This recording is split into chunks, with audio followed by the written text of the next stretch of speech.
এই ইমার্জেন্সি সিচুয়েশনে আমি আপনাকে 3 দিনের জন্য ছুটি অ্যালাউ করতে পারবো না। স্যার আমার তো অনেকগুলো লিভ জমা আছে, সেই হিসাব করলে তো আমি আপনার কাছে 15 দিন না মোট 1.5 মাসের ছুটি পাই। আপনার যতই ছুটি পাওনা থাক না কেন, যে কোনো সময় আপনি আসবেন আর আমার কাছে দিনের পর দিন ছুটি চাবেন, আমি সেটা অ্যালাউ করতে পারবো না। এক্স্যাক্টলি স্যার, প্রয়োজন নিয়ম মানে না। আর আমার এখন সবচাইতে বেশি প্রয়োজন হচ্ছে সেই মানুষটার পাশে থাকা, যে মানুষটা প্রতিনিয়ত মৃত্যুর সাথে লড়াই করছে, যে মানুষটার পৃথিবীতে আমি সবচাইতে ইম্পর্টেন্ট পারসন, যে মানুষটা এখনো জানেই না যে তার হাতে সব মিলিয়ে আর 10টা দিনও হয়তো সময় নেই। আর সেই মানুষটাকে আমি অসম্ভব ভালোবাসি। প্রয়োজনে যদি আমার জবটা হারাতে হয় আমি রাজি আছি। বোকার মতো কথা বলবেন না, বি প্র্যাকটিক্যাল। সরি স্যার, এতটাও প্র্যাকটিক্যাল হওয়া উচিত না যেখানে নিজের মন সায় দেয় না। পেশেন্ট এখন একদম লাস্ট স্টেজে চলে এসছে। এখন যে কোনো দিন যে কোনো সময় আই এম সরি। বললো তুমি খুব দ্রুত ইমপ্রুভ করছো। এখান থেকে নিয়ে চলো না প্লিজ, হসপিটালের মধ্যে আমার দম বন্ধ হয়ে আসে। আপু আসেনি, আমার তো বাইরে যেতে হবে। কোথায় যাবে আমাকে রেখে? সেটা তো বলা যাবে না, সারপ্রাইজ। লাগবে না আমার কোনো সারপ্রাইজ। আমি যদি না থাকি তাহলে তুমি একাকি আমায় ভালোবেসে যেতে পারবে। আমি তোমাকে এত ভালোবাসি যে তোমাকে মন ভরে ভালোবাসার জন্য আমার তোমাকেও প্রয়োজন নেই। আমি কি স্বপ্ন দেখছি নাকি আমার সময় ফুরিয়ে গেছে? এত কষ্ট করে তার পছন্দের ফুলগুলো জোগাড় করলাম, রুমটা সাজালাম, আর সে এখন আমাকে এগুলো বলছে। আমার মনে হচ্ছে আমি আর কখনো সুস্থ হব না। চুপ। চাকরিটা ছাড়লে কেন? আমার ভালোবাসার জন্য। তুমি এখানে অসুস্থ হয়ে পড়ে থাকবে আর আমি ওখানে দিব্যি চাকরি করব, অফিস করব। তুমি আমাকে এত কেন ভালোবাসো? আমি ভালো না বেসে থাকতে পারি না যে, আমার নিঃশ্বাস বন্ধ হয়ে আসে। আর আমার নিঃশ্বাস বন্ধ হয়ে গেলে তখন কি করবে? এই আবির, লিয়ার কাছে শুনলাম তোর হার্টে নাকি প্রবলেম, তাই ভোরের ট্রেন ধরে সোজা তোর কাছে চলে আসছে। আমার হার্টের প্রবলেম মানে?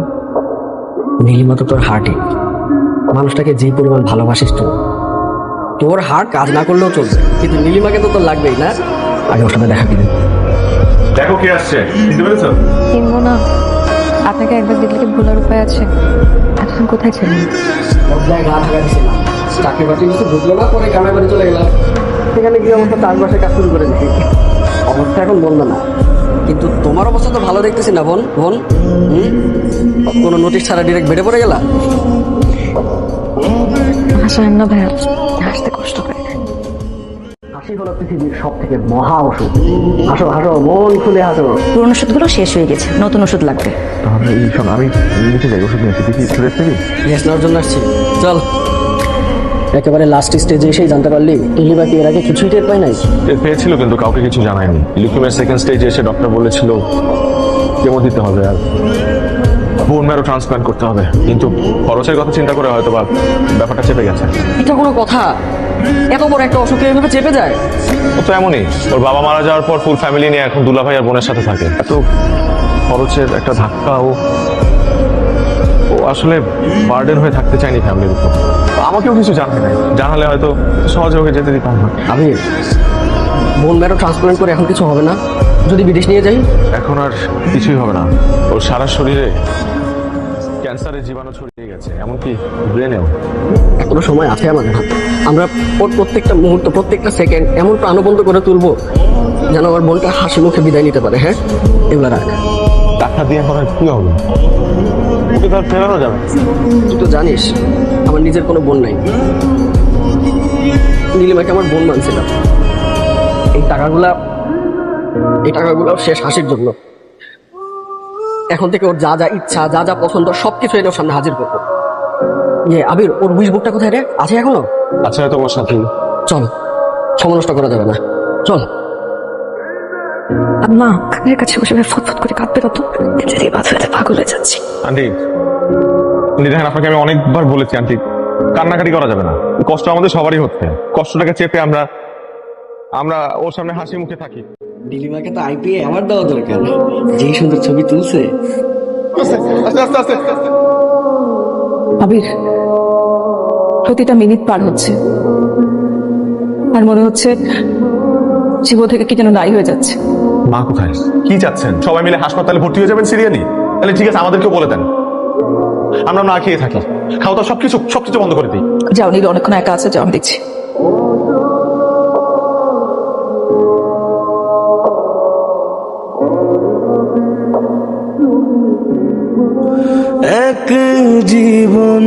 বাহ, আপনি দেখি একদিনের পর থেকে বেশি সুস্থ হয়ে গেছেন।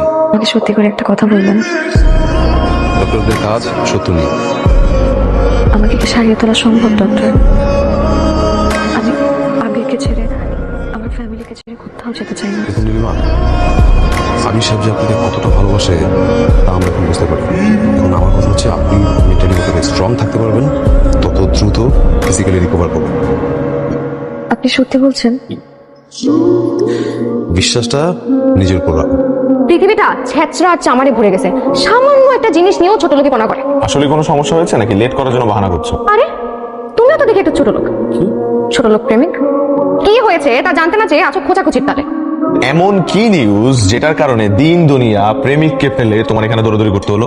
কি কিউট না বিষয়টা? মোটেও না। প্রেমিক প্রেমিকা প্রেম করে বিয়ে করেছে, এটা তো খুবই কমন ঘটনা। আরে বাবা, কি উদ্দেশ্যে করেছে এবং কোথায় গিয়ে করেছে সেটা দেখতে তো। শুনো তো খালি অর্ধেক অর্ধেক। কি মনে করো তুমি সবকিছু ছেলে খেলা? আবেগে বিবেক হারিও না। Don't be stupid. আমি বিবেক হারাচ্ছি না বাবা, উল্টো আমি বিবেকের কথাই বলছি। আমি চাই একজন মৃত্যু পথযাত্রী মানুষ তার ভালোবাসার সর্বোচ্চ সম্মানটুকু পাক। Don't behave like a teenager. বাস্তবতাই ফিরে। ঘটনা ঘটে গেলেই তো বাস্তব হয়ে ওঠে। আর আমি নীলিমাকে বিয়েটা করছি। This is my final decision, আর আমি আমার ডিসিশনটা জানাতে আসছিলাম। আমি জেনে বুঝে বিয়ে করার সিদ্ধান্তটা নিয়েছি। তাহলে কি সারা জীবন একা থাকবে? কখনো কোনো পুরুষ মানুষ একা জীবন কাটাতে পারে না। তা তুমি কিভাবে একা ছিলে বাবা? তুমি তো তোমার লাইফের ম্যাক্সিমাম টাইম একা বনে জঙ্গলে কাটিয়ে দিয়েছো। কই তোমার তো কোনো প্রবলেম হয়নি? তাহলে আমার কোনো প্রবলেম হবে না, because I am your child. Don't forget it was my duty for the nation. It's also my duty for my love. সিদ্ধান্ত জানিয়ে চলে যাচ্ছ যাও, কিন্তু আমার কথার অবাধ্যকারীর এই বাড়িতে কোনো ঠাঁই নেই। তোমাদের সবাইকে সামনে রেখে একটা প্রস্তাব দিতে চাই। আমি নীলিমাকে বিয়ে করতে চাই। কি বলছো আবির এসব? আমি ঠিকই বলছি। তোমরা খুব ভালো করে জানো যে আমি জীবনে পাগলের মতো একটা মানুষকে ভালোবাসি, সেটা নীলিমা। ভালোবাসছি কি ভালোবাসি, এবং আমার মৃত্যুর আগ মুহূর্ত পর্যন্ত আমি ওকে ভালোবেসে যাবো। আমার ভালোবাসার মানুষটার শেষ ইচ্ছাটা তোমরা পূরণ করতে দাও। মা, আপনি অনুমতিটা দেন। জীবন নিয়ে পাগলামি করে না বাবা। পাগলামি করছি না মা। আপনি আপনি আমাকে একটাবার ডক্টর, আমি নীলিমাকে বিয়ে করছি। কি বলছেন আপনি? আমি ঠিকই বলছি, এবং বিয়েটা মাজারে হবে। আপনি কি পাগল হয়েছেন? পেশেন্টের যে কন্ডিশন, ওকে 1 মিনিটের জন্য হসপিটাল থেকে মুভ করানো যাবে না। সেটা আমি জানি, তাছাড়া আমাদের মেডিকেল টিম ওনাকে সবসময় অবজারভেশনে রেখেছে। সেটা আমি বুঝতে পারছি। আপনাদের কথার সাথে আমি দ্বিমত পোষণ করছি না, কিন্তু আমারই কাজটা করতেই হবে। আমার হাতে সময় নেই। মিস্টার আবির, প্লিজ ছেলে মানুষ করবেন না। আপনি তো সব সিচুয়েশন জানেন। আমি জানি আমার সিচুয়েশন, আমি জানি, এবং আমি আমার ভালোবাসার মানুষের সিচুয়েশনটাও জানি।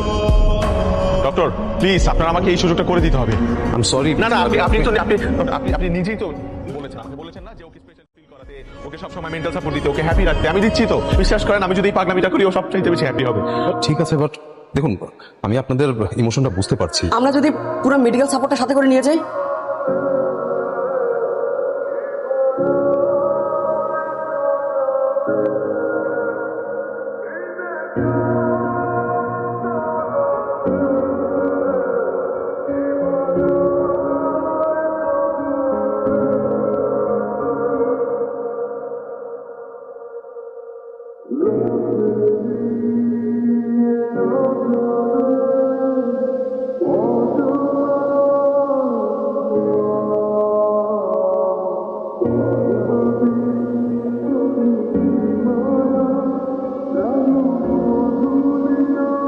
We are sorry.